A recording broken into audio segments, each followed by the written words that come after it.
Well, and hello, everyone. Welcome to your Hall of Fame Tuesday. How's everybody doing? Good. It's so good to have you here. Thank you for being here with us in the room. To our online students and graduates, thank you for being here with us. You're in the session called Life After Graduation. And if I had anything in the career development department, it would be a crystal ball so that I could show you what life is after graduation. The closest thing to a crystal ball, I don't have one, is this panel here today. And I'm so excited to introduce you to them. You have Troy DeVolld here. He's a graduate of 1996. He's a producer extraordinaire and an LA expert. Did you know that? I'm putting that on your business card. We've got Michael LaPlante here. He's a graduate of 2010. He's a graduate from the Web Design and Development program, and he works as a senior web engineer for FireEye Security. So we'll learn more about that in just a second. We've got Hopkins. He graduated in the audio program in 1985. Okay, now I gotta go there, okay? How many of you were born after 1985? Yeah, okay. Tribal wisdom at its best right here. 32 years in the career, okay? So when you think about your future and you think how long can it last, you got one up here that is saying at the very least, 32 years, at the very least. You got Larry Katz, a second assistant director. He graduated in 2000. Larry, Troy, Michael, and Leon, thank you so much for being here with us. All right, so you guys know how this goes, right? I'm going to get them started, and then it's your show, okay? You ready? So, gentlemen, think back. Leon, 1985. Michael, 2010. Troy, 1996. Larry, what is it? 2000. Look at that. Think back to that year. You just graduated. Think of that year that came right after it. See it in your head, smell it, taste it, define it in one word. What was that year for you in one word? Who wants to be brave and go first? Leon Hopkins, one word. Passion. Passion, okay? We're going to come back to that. Larry. Still thinking. Okay, Troy. Help. Help. Okay, we've got passion and we've got help. We're already on a roll here. Scared. Scared. Okay, I started to bring these guys aside and say, look, we want truth, we want authenticity, you call it the way it is. I think we're already there. We got help, scared, passion, and Larry? Anxious. Anxious. Okay. Whew. I'm out. That's your session. Okay, I'm just kidding. Now, with that, Michael, just speak just a little bit. To say the word I'm scared, I think we all feel it, but we don't want to tell anybody. We don't want to have anyone else look at us and see it's it the dirty little secret. But boy, was I scared. I mean, I had an internship while I was still in school. I got my first job out of school, and it was advertised as one thing, and then it turned out to be another, and I was miserable, and I was questioning my life decisions. And one day, I just, on a whim, being a young kid, just went in to the CEO of the company and told him to go take a hike, and walked out. And for the next 6 months, I did a lot of soul searching and discovery and figuring out really what I wanted to do. And, that's where kind of my career took a big turn and started going from there. Wow. Okay, so I'm just going to wager a bet. When you were a student, you probably didn't think that was going to be your first. Not a clue. Right? You just didn't think that, did you? Nope. Troy, why did help come to mind? Help was I had failed to correctly plan for what happens after you're ejected from the other side of Full Sail. I had the information, and I was thinking about moving to Los Angeles, and instead I went and took a job as an executive assistant with a Time Warner company to save money until I figured that I was in good enough shape to move to LA. That sounds like a good plan. Hold on, keep going. Which turned into a 4-year delay, but I was much better teed up to move to Los Angeles at that time. So when I got out, it was just like, I'm not going into my field. And it took me 4 years to finally get to Los Angeles. But literally the day before I arrived in Los Angeles, I got a job on the road and was working the first week I was here. So panic, but be open to the possibility of something wonderful happening once you've committed to it. So it's okay to be scared. It's okay to panic. Yarp. But then the next sentence that you just said is be open to the possibilities. You must So what be you're open. feeling, those feelings that you have, it's all real. We all feel those. Larry, I'm going to save you for last. Larry, you said the word anxious. Well, I don't think that anxiety is inherently a bad word, because you can turn anxiety into excitement. And so I was doing things that I had never done before, moving out to Los Angeles a couple of months after graduation, and didn't know what was going to happen next. But I was excited about it, but it still was, you go through your life and, you live at home and that's pretty stable.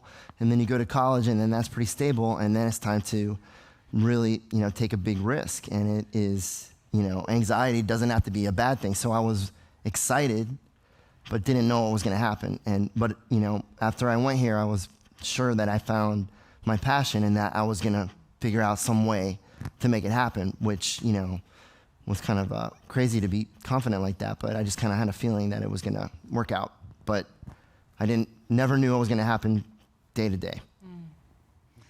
Great segue. You said the word passion. So it's a great segue. It feels to me, I'm going to wager a guess, that Leon is going to go someplace with when I'm scared, and when I'm looking for my next step, and when I'm anxious. You might be tapping into the passion that carries you to the next step. That would be exactly right. Are we good here? Audio? I think through life you hit these crossroads, right? When you're trying to figure out, which direction to go. And for me, it was exactly that. It was a crossroad in life to get the education I needed to go in a direction. And I think you said it well. The passion, all these things we're talking about are real for everybody. But I think the passion is what can help you get through it and for kind of drive you to the next, your next adventure. So that's how I kind of feel about it. I bought a one-way ticket from Orlando to Dallas after graduating, and I've been there forever. Yeah. For at least 32 years. For at least 32. Right? A one-way ticket to a company, yeah. Well, Sure. audio engineer, right? Oh, the audio guy. The audio guy. You wouldn't want the audio guy to break it. You don't have a beard filter for that? Out of the budget. Oh, it's a scraping Yeah. on it, yeah. Yeah. Go ahead and give a few words. Yeah? Is that better? Do we like that? We need you to shave real quick. Okay, that's Thank you. very good. All right, so now so you guys described these terms in your first year out. And you have everything from year 7 to year 32 out. Do you ever feel those feelings now, or was it just that first year where you're looking for your feet? Michael, have you ever been scared in the next interview, in the next step, or did you land and you... I mean, I would say I land and I hit the ground running from there, and I was open to the possibilities, and things kind of fall into place when you become open. I know when I graduated Folsa, I was like, I'm going to get a job and I'm going to live in Orlando forever, and I was very close-minded. And in that 6 months where I was scared and doing some soul searching, that's when I really opened up, and things fell into place there. Now, there are certainly times where I'll take on a new project or a new client or want to test something new, and there's the scary little bits there, but it leads to the anxious and the passion, and you just go and do it, and that's when the really cool stuff happens. Yeah. What about you, Troy? Have you been in your path? Has there been a time or times where your head is saying help? I've worked on 30 projects this year, which means I've been terrified that every job is my last job 29 times. And you keep going back for more. You keep going back for more. Yeah, there's always that thing where, what I do, I work 13 to 20 weeks at a time. I have a great agent who's very helpful in finding what's next.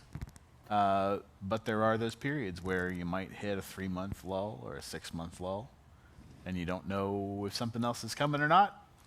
And the magic thing I say is when you have $14 in checking, everything always works itself out. So $14 is the magic number in checking. Doesn't matter what's in savings, doesn't matter what's anywhere else, but if you got $14 in checking, something amazing is about to happen to you. So that pulls me out of it every time. Wow, hashtag $14. Okay. $14. I didn't know that. I'm learning with you Magic guys. Is it magic to you, or is it magic to all of us? It's magic to me. It's because I think that what happens is you have to sort of create your own myth of yourself for your own benefit, which I know is a very big thing, but it's like sometimes I get up and I shave and I haven't been on a job for a month or two and I'm just like, I'm Troy DeVolld. I'm Troy DeVolld. And I shave and I'm like, this is all going to work out. You know why? Because I'm Troy DeVolld. You have to use... I see an SNL kind of thing right now. But you have to believe in yourself and believe that you have a career trajectory and believe that you've done such a great job that other people are going to remember you. And when you talk to other people, you have to expect that they're going to have some understanding of you knowing what you're doing and all that stuff like that. It really helps to keep your head in the right place, because the thing you can't do is sit at home and go, no one's calling me. No one's calling me. Because then you get up in your own head and then you start doing things like you go out every day on a Starline tour instead of looking for work, which I've been guilty of doing. There are times where 3 or 4 times a year I get on a Starline bus and drive around Los Angeles with people from out of town just so I can watch them and not the scenery and go like, these people are excited to be here. Why am I not excited Wow, to be here? so that's why you're the LA expert. Yeah, and then it do gets the me Starline revved tours. up again. It's like, I'm supposed to be here. This is fine. You know, everything's great. So that's a coping mechanism for you, It's a I great think. coping mechanism. I think for, when you're looking for practical advice is, first of all, the journey is going to go up and down. Is that correct for everyone? It's going to go up and down doesn't feel good, and up feels awesome. But it's what you do during the down period, the practical things that you do during the down period, and identifying those early on before they take you under, right? Yep. Identifying those so that you can cope and get yourself back up. Would you agree? Larry, have you felt anxious since you've been out? Yeah, that doesn't go away. And, again, but you turn that into excitement. And how do you deal with that is really what can make you a successful professional. And, never, ever, ever helps to freak out. If you feel yourself starting to panic or freak out, that will never help the situation. You have to remain calm no matter what's going on, no matter if, inside you're freaking out, you have to remain calm. Panicking never helps. And if you are that person that can always remain calm in the face of all of that, then you're gonna be successful. But it's managing that. And if I'm working on a movie and it's the first day and I'm supposed to be there at 4 a.m, wake up heart pounding in a cold sweat at 3. Yeah. So that's anxiety, right? Like, I'm so scared that I might be late, or did I call makeup artist number 8? Is she going to be there? If she doesn't show up, something happens on the movie, then it'll be my fault. And so it's not really an awesome feeling, but it's something that you have to manage every day. And I think because I have that, it makes me conscientious, and it means I never forget makeup artist number 8. And I've never been late in 17 years because that's not possible for that to happen. So yes, how do you harness that anxiety? You're going to freak out, maybe have a heart attack, maybe quit. A lot of people... Please don't have a heart attack. Please don't do that. Don't do that. Not today. A lot of people can't deal with that and can't persevere through that feeling. So, you have to figure out how to manage that. But no, it does not go away. Do you guys, I know we're streaming and stuff, but do you guys get anxious in class? And do you have these moments? You guys know what we're talking about, right? Some of you get anxious, and so that feeling. So we're human beings. We're fragile human beings, and we're going to have those feelings. And like Larry says, it's how you gather that up and breathe in and go talk to yourself in the mirror if that's what it takes, to get it back together, because you can do this. Just being here means you can do this. Just getting through the program means you can do this. But that same thing that you do to get through here is what you're going to have to harness to get through there, right? So, Leon, I'm going to change it up on you, okay? And I'm teasing you about your years of experience, and it's something to be very honorable about, and we're just so respectful. But I don't know. I can't stop teasing you about it. I'm sorry. You're just an old guy, okay? Yeah, right? He just made a joke about Geritol, for those of you that didn't get that. So, Leon, you've seen a lot of changes. I think one of the things about being uncertain is just there's just so many things that you don't know. There's just all these unknowns in new projects, unknowns in new clients, unknowns every time you get into that step. There's an unknown. Leon, after these years in your industry, is there one thing that never changes? Is there one thing that you can count on? Yeah, you can count on change. Ah. But here's kind of a view on that. You don't want to have a prescribed path that you think you're on necessarily, you know. In other words, have a goal, have some, you know, things that you're trying to, you know, get some places you're trying to get to. But don't think you can just lay a path down and then you're going to be on that path. Be prepared to let some things happen. So when you get those anxious moments, or you're not sure you're in the place you want to be, or you're not sure you're doing the right thing, just take a little breather. And you'll find that things will change. And sometimes you got to let life in the industry take its course. Mm-hmm. Yeah, you know, does that make sense? Yeah, do you guys agree with that? Michael, do you agree with that?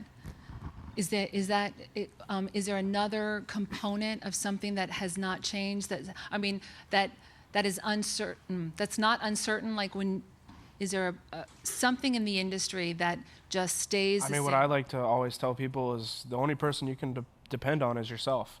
You know you're going to be there for things. You know you're going to get stuff done. I mean, we all depend on other people to do stuff, but 100% you know you're never going to change. So if you make sure you're there early for the meeting, you make sure you say you're going to do what you're going to do, people are going to respect you for that, and you're going to gain relationships because of that. Awesome. So yourself, take the responsibility for yourself. Mm-hmm. Good Be point. ready for change. Anything else that came to mind, Troy or Larry, in this topic?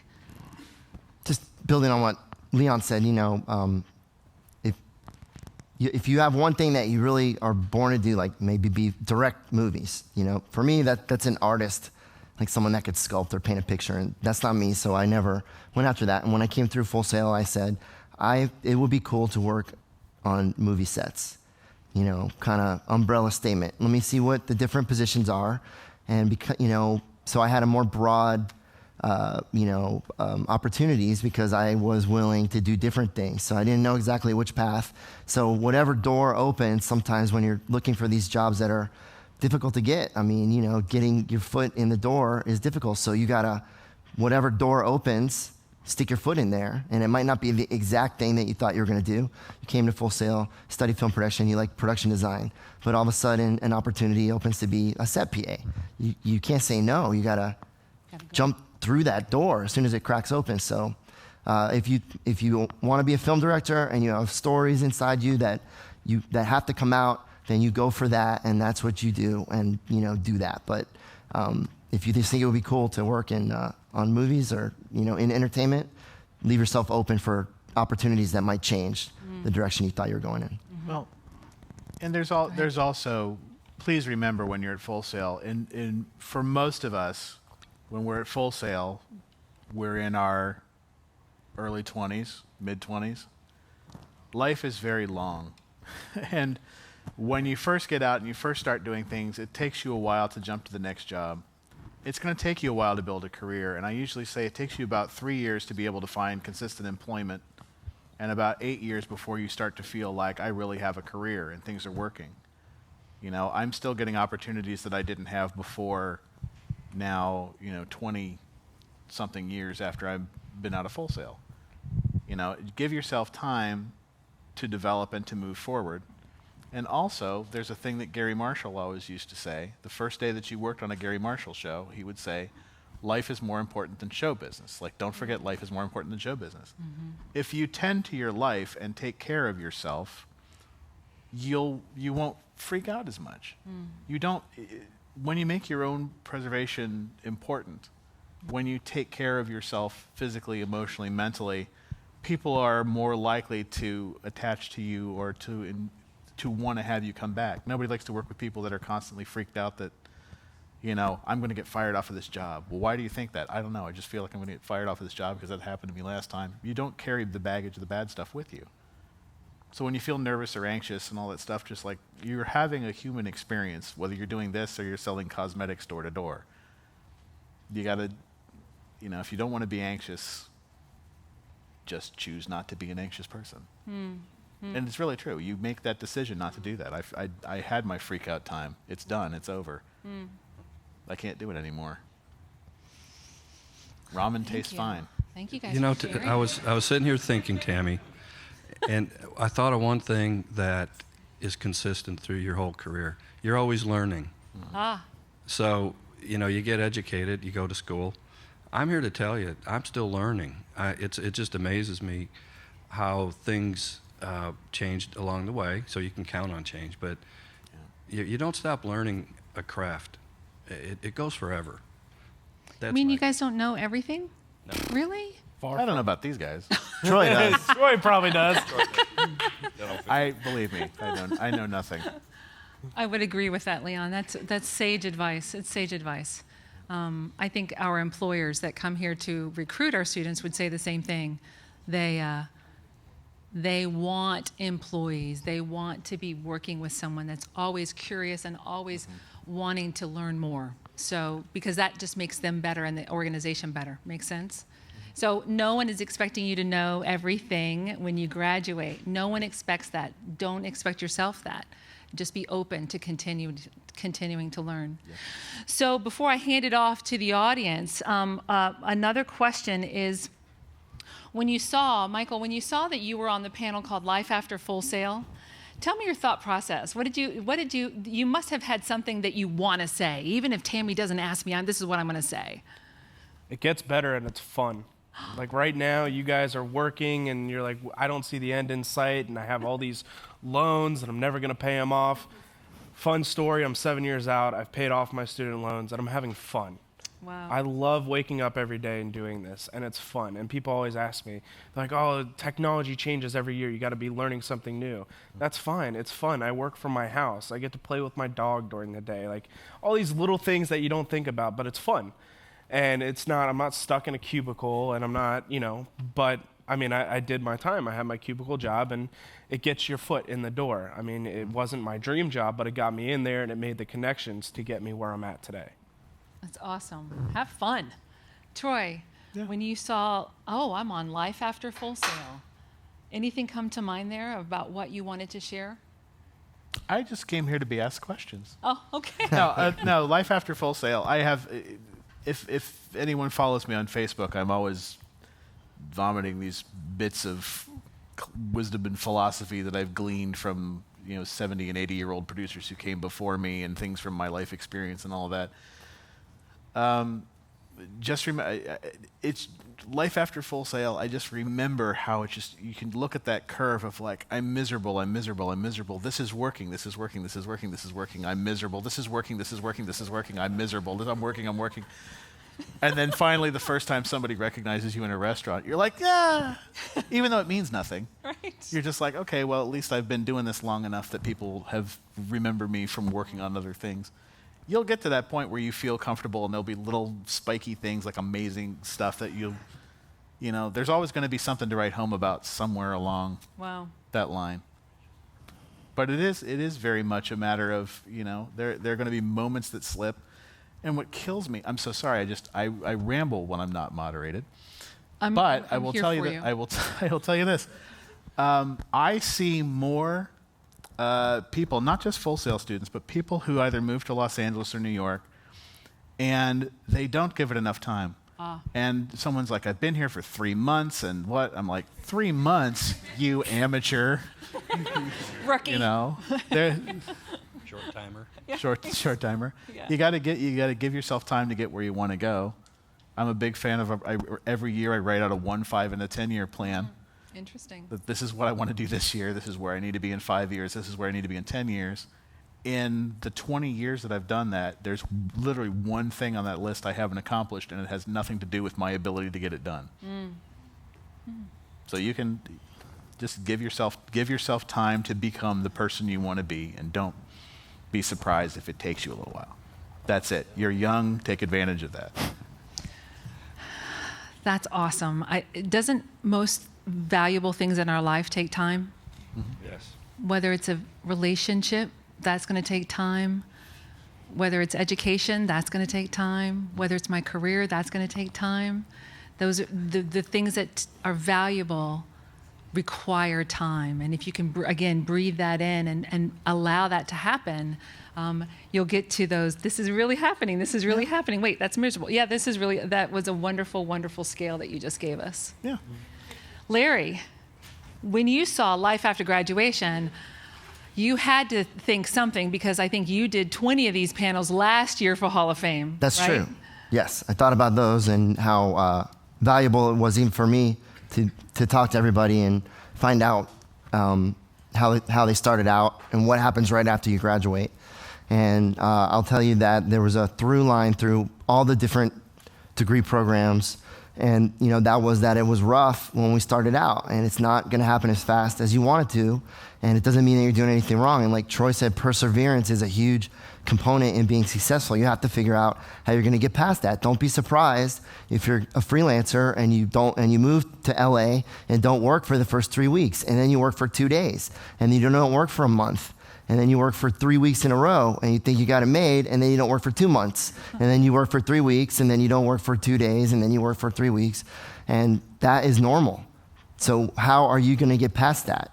Because those aren't high-paying jobs, even when it is the 3 days. Mm-hmm. So don't be surprised that there's not a red carpet laid out, and that's it. You moved in, you jumped off the bus, and it's easy street. You have to be prepared for that. You have to prepare your family for that, because they're going to think that, you're failing. But it's not. Everybody has to go through that. Stephen Miller, lived in his car, not to steal his thunder. Is he doing one of these? Darn. It's okay. Just delete that. Don't tell him. I'll give you the Men in Black flashy thing. And, Darren Bousman, he's not coming this year. So, yeah, I can say what happened to him. But, he had to take jobs that he didn't want. And anyway, that doesn't mean that you're doing anything wrong, or that you don't have potential, or they don't have a great education. So how are you going to survive that? And it might be 2 years like that before you finally get the ball rolling. So don't be surprised. Thank you, Larry. And Leon, when you saw Life After Full Sail, what's your thought on that? Well, I guess for me, I was pretty excited where I ended up and what I was doing. Not every adventure happened that I thought might. And then, I had to give it some time. But, when I look back at things, and I spent a lot of time on the road. But in my position, I work with over, 200, maybe 300 road people. So I get the 30,000 foot view of other people. And all I can tell is that the people that succeed, that tend to get where they're headed and finally get there, are the ones that have the patience, are willing to go through those times when it's just didn't feel great, but they stick with it, and the never give up kind of attitude. So, I can just tell you by watching people that have succeeded, I've watched many people grow through the industry from the position I sit at, and that's what's common about them all. They're, It's awesome.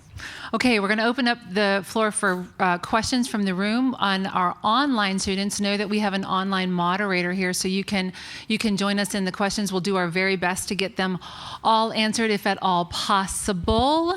And I think we got a mic coming up here. Yes.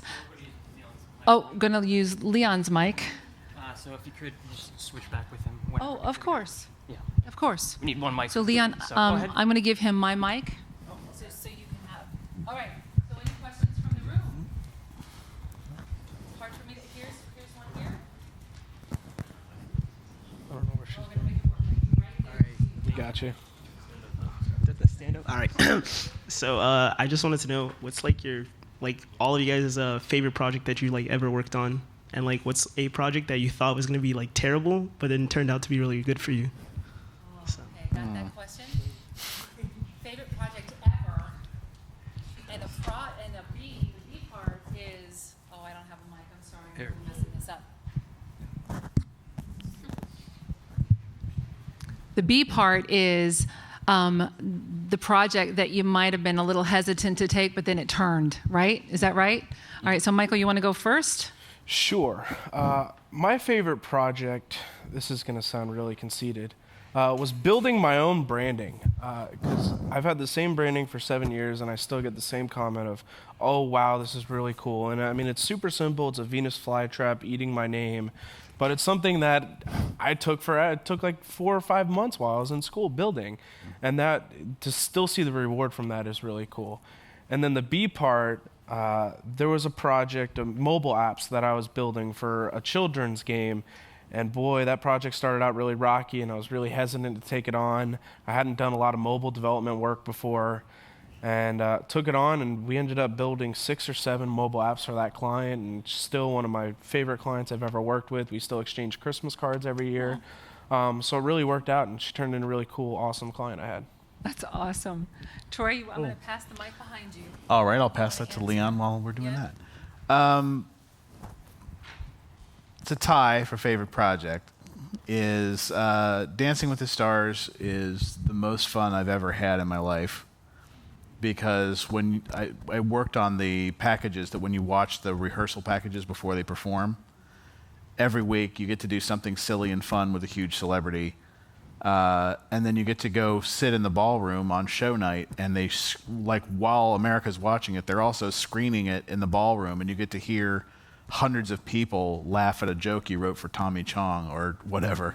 It's just it's a tremendous amount of fun. And Flipping Out, which is a show that I did for Bravo, just had the most incredible cast and was great. I liked everything.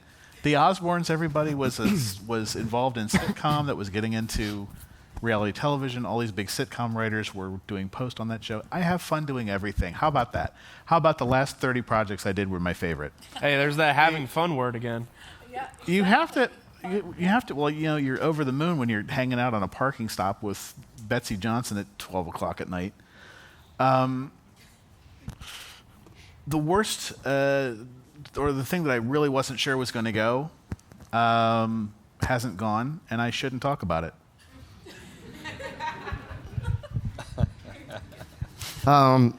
Favorite project, probably Night and Day, just because I got to live in Spain for a few months and work with all the Spanish crew, and I was working with a really good friend of mine. Now I say that, but at the time I was super anxious every day and woke up 3 hours before my alarm clock. But looking back, I think it was pretty cool. But I'll flip it on you. I worked on one that I thought was going to be good, and it was bad. A motion capture movie called Mars Needs Moms. And it ended up being the biggest bomb in the history of animated films.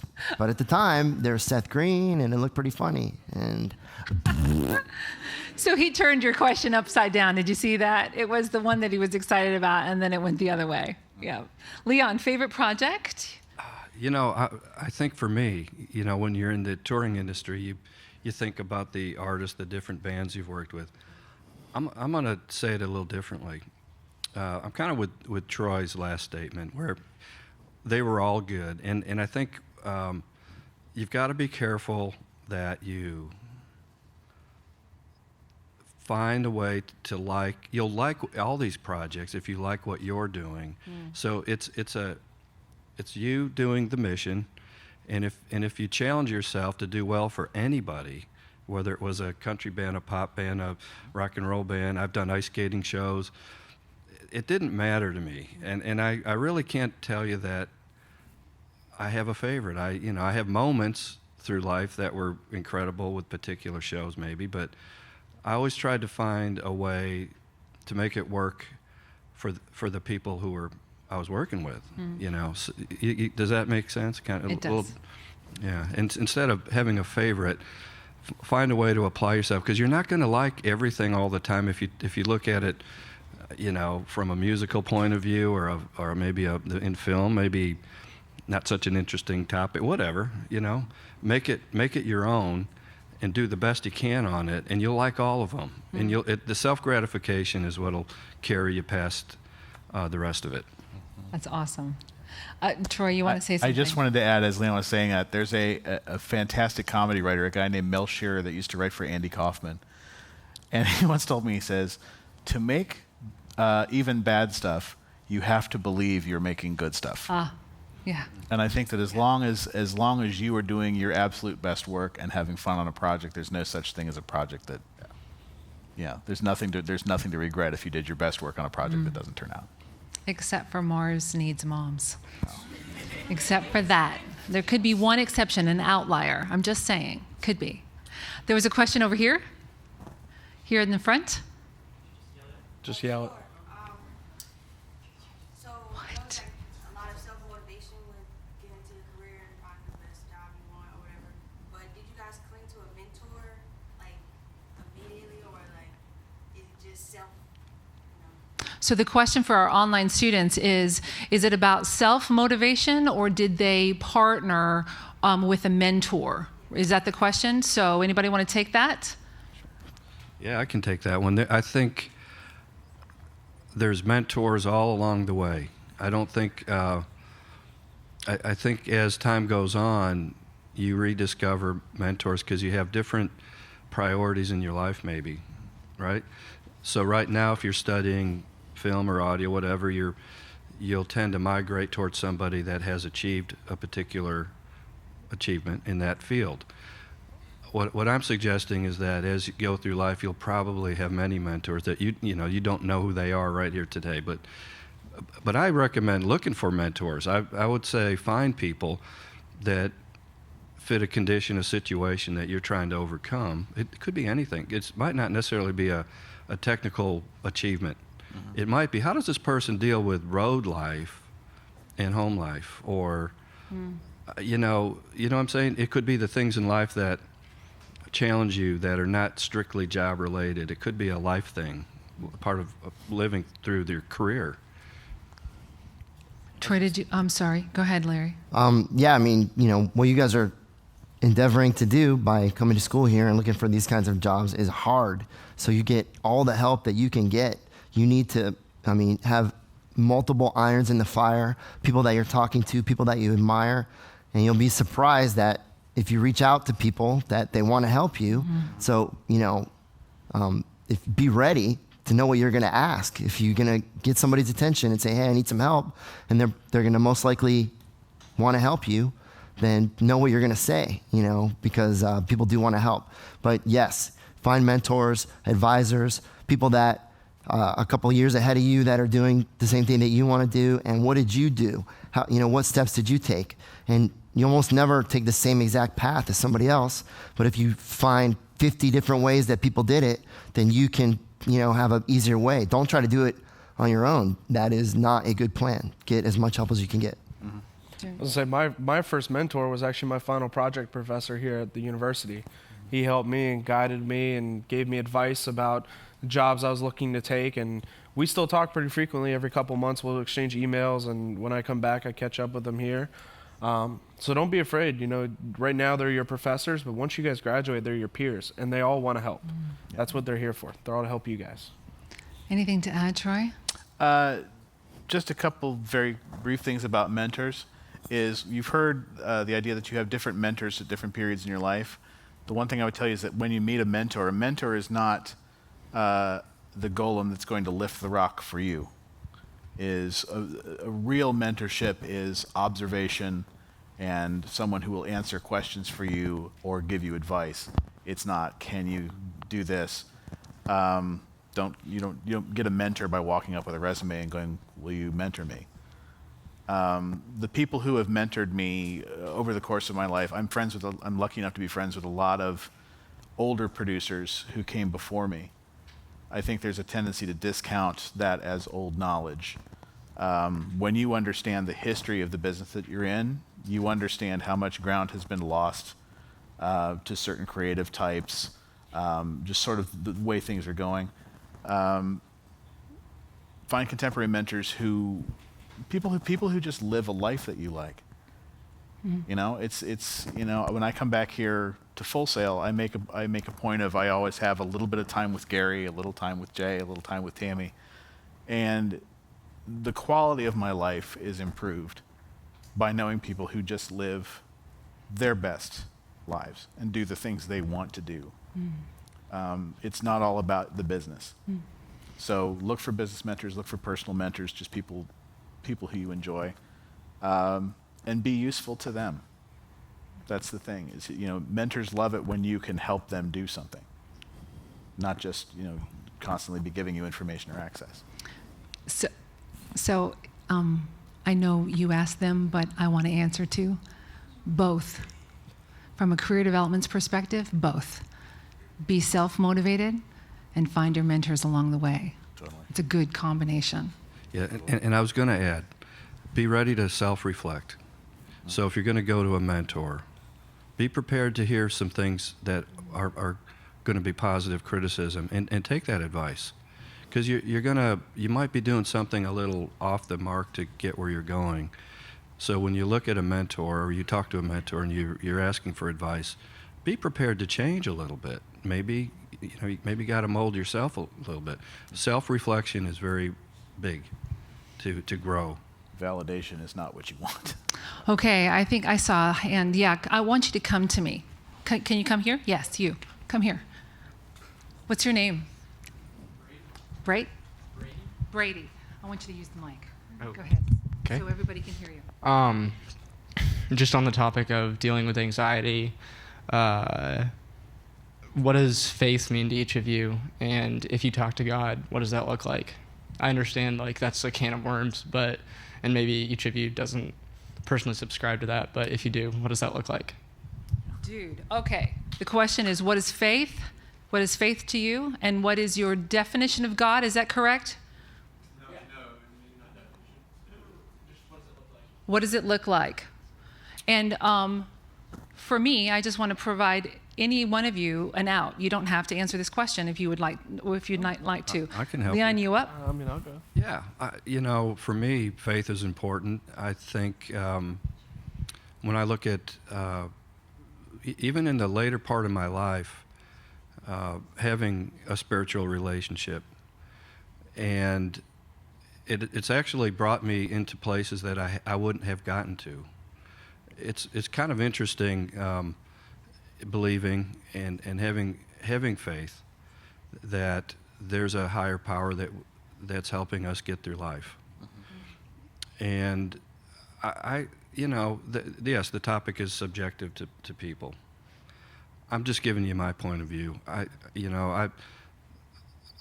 play in a church band because I loved playing music. That's how I started.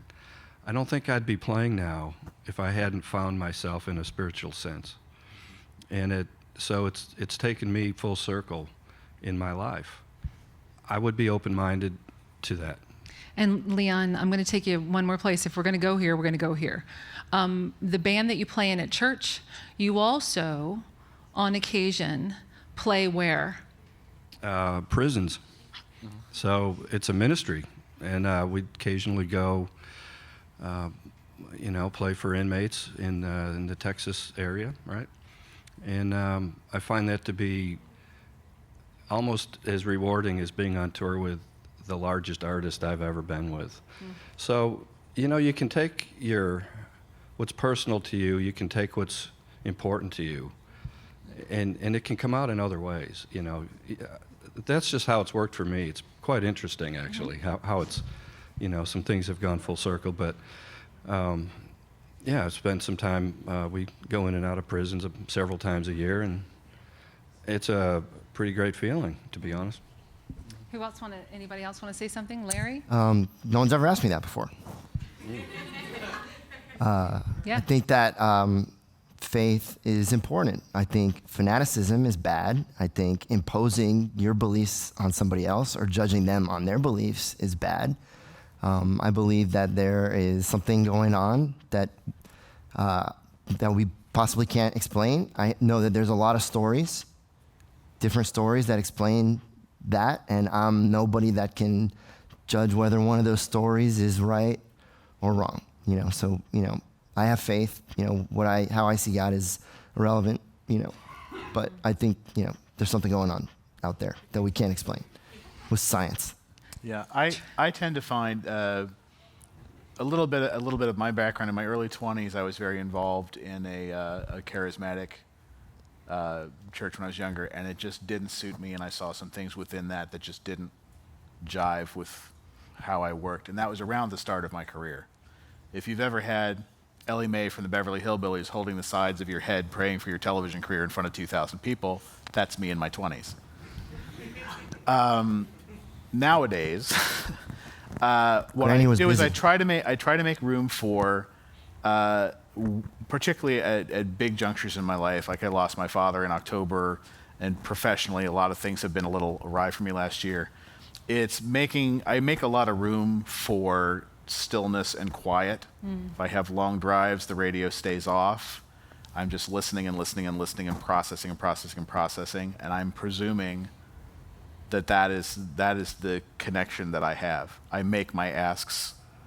I usually get a response, even if it's just a general calmness, that little shiver up your spine that makes you feel like something just heard you or someone. I'm not going to pretend I know what God looks or sounds like, but I'll tell you that, I think it's important to have something bigger than yourself, even if it's just a philosophy that may be right, it may be wrong, we may be taking a stab in the dark, but if you're looking outside of yourself and you're quiet, it helps you to process. And I'm hoping that I'm getting, I'm hoping that I'm doing it right, because I'd really hate to be surprised later.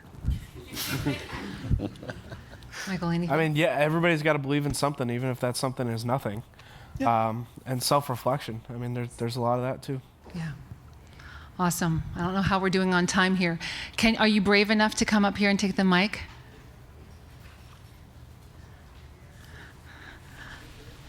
The stage manager is going, this is the last time I'll get Tammy to work here. Hi there. My question is about, I've seen a lot of people come up in the industry and not remain relevant, and so they end up not pursuing their job. So my question is, as a young entrepreneur in this industry, what would be your best advice to me on how I can stay relevant along with all the technology that's being put out and all the new artists and new types of genres that are becoming more and more popular nowadays? What specifically are you interested in?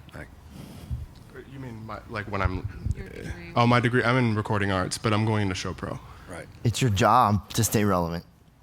It's your job. You have to. I mean. How does he do that? How do you research, talking to people, pounding the pavement, networking, it's a whole full lifestyle, not just, the couple hours that you see Leslie and Swivel, when they do live mixes. I mean, it's their lifestyle.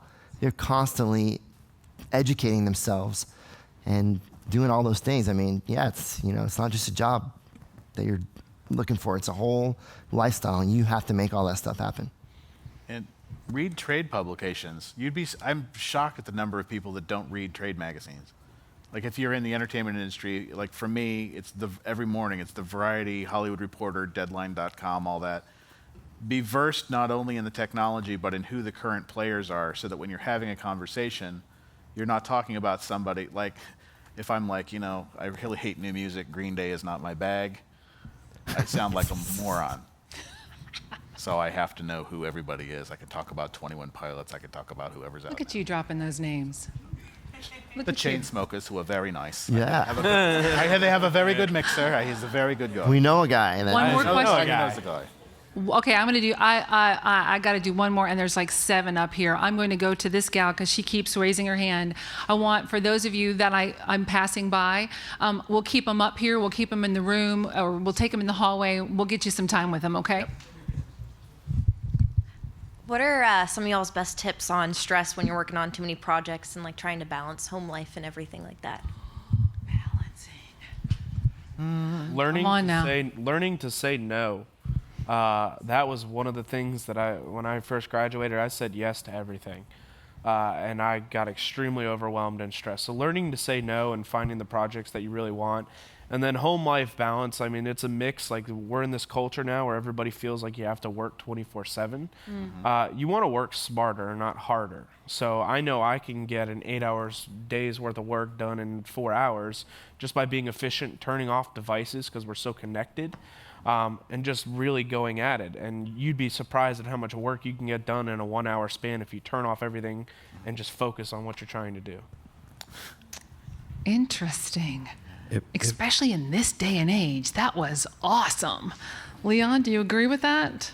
Yes, but also if you find yourself balancing so many things, you do have to find some priorities, because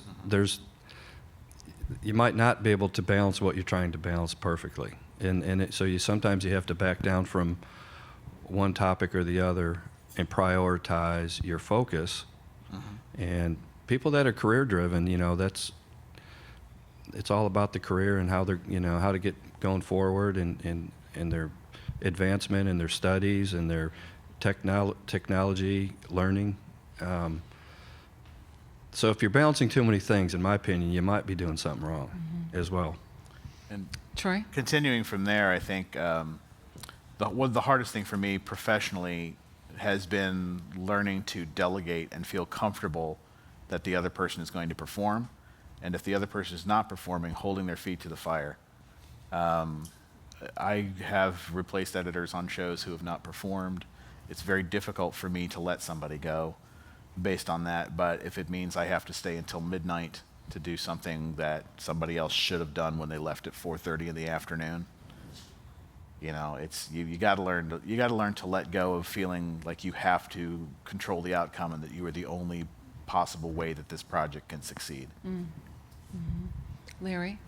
Just take care of yourself. I mean, drink a lot of water, get a decent mattress. That's seriously. huge. Don't laugh at that. There's some things you cannot skimp on. You cannot get a cheap mattress. If you're going to get 3 or 4 or 5 hours of sleep a night, it should be quality. You have to take care of your body. If you're going to have a job where you're standing on your feet all day, invest in a decent pair of shoes. You just really have to think about that. You're going to have access to donuts and food and all this stuff, and so you got to think about your body and endurance, and those are some ways you can deal with stress, because you have limited sleep, be on your feet all day, and access to food. Great advice. You guys have been so awesome. Thank you so much. Thank you for our online students to join us. Thank you guys for staying with us through this, all of this. Have a wonderful, wonderful Hall of Fame week, and we're here in the wings for you. Okay. Take care.